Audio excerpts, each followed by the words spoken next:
Hi all, இன்றைக்கி நம்ம quick and easy பச்சை பருப்பு சாம்பார் பார்க்கலாங்களா?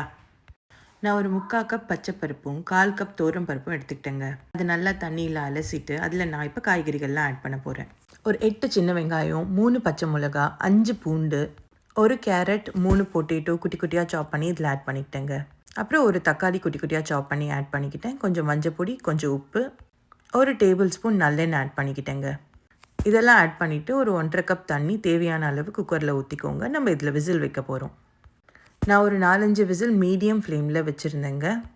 ஒருவேளை நம்ம தண்ணி நிறைய ஊற்றிட்டோம் குக்கரில் அப்படின்னா இந்த மாதிரி விசில் வரும்போது தண்ணி லீக் ஆகும், பருப்பு தண்ணிலாம். அதனால நம்ம தேவையான அளவு மட்டும் தண்ணி இப்போ ஊற்றிக்கிட்டால் போதும்.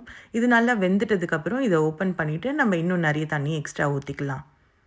இப்போ குக்கரை திறந்து பார்த்துங்க, பருப்பெல்லாம் நல்லா வெந்திருந்து கரண்டியாலேயே கொஞ்சம் 2-3 நிமிஷம் நல்லா மசிச்சு விட்டுக்கிட்டேன்.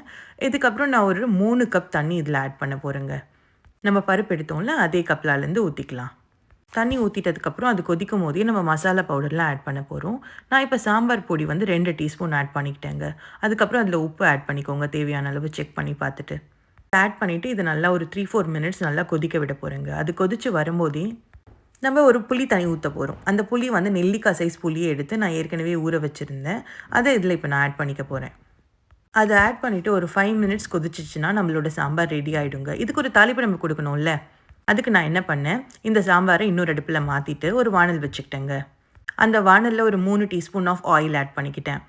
ஆயில் ஆட் பண்ணிவிட்டு நம்மளோட தாளிப்பு பொருள்லாம் ஆட் பண்ண போகிறேன். கடுகு, சீரகம், உளுந்து, கொஞ்சம் வெந்தயம், பெருங்காயம், அப்புறம் ஒரு கொத்து கருவேப்பிலையை குட்டி குட்டியாக சாப் பண்ணி வச்சுருந்தேன். அது இதில் ஆட் பண்ணிக்கிட்டேன்.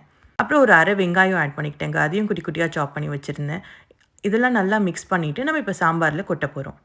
உங்களுக்கு கூடுதல் காரம் தேவைப்பட்டுச்சுன்னா இந்த ஸ்டேஜில் நீங்கள் காஞ்ச மிளகா ஒரு பச்சை மிளகா குட்டி குட்டியாக சாப் பண்ணி இதில் ஆட் பண்ணிக்கலாம்.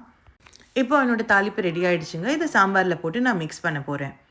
இதை சாம்பாரில் மிக்ஸ் பண்ணிவிட்டு ஒரு 2-3 மினிட்ஸில் நம்ம அடுப்பை ஆஃப் பண்ணிடலாம். கடைசியாக நம்ம கொத்தமல்லியை குட்டி குட்டியாக சாப் பண்ணி இதில் ஆட் பண்ணிக்கலாம். அதுக்கப்புறம் ஒரு டீஸ்பூன் ஆஃப் கீ ஆட் பண்ணிக்கலாங்க. கீ ஆட் பண்ணும்போது அடுப்பை ஆஃப் பண்ணிவிட்டு ஆட் பண்ணிக்கோங்க.